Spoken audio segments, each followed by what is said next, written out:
This is how to connect JIRA to Slack. So from your dashboard, go to projects and select a project you want to connect.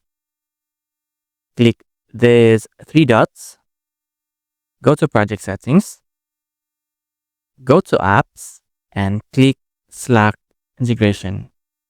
Then click connect to Slack and just click allow. Then select workspace.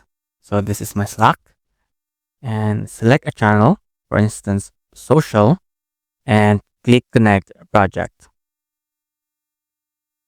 Now you can see here the connected channels. So let's go to our Slack and we'll click our social. And we have connected our JIRA application.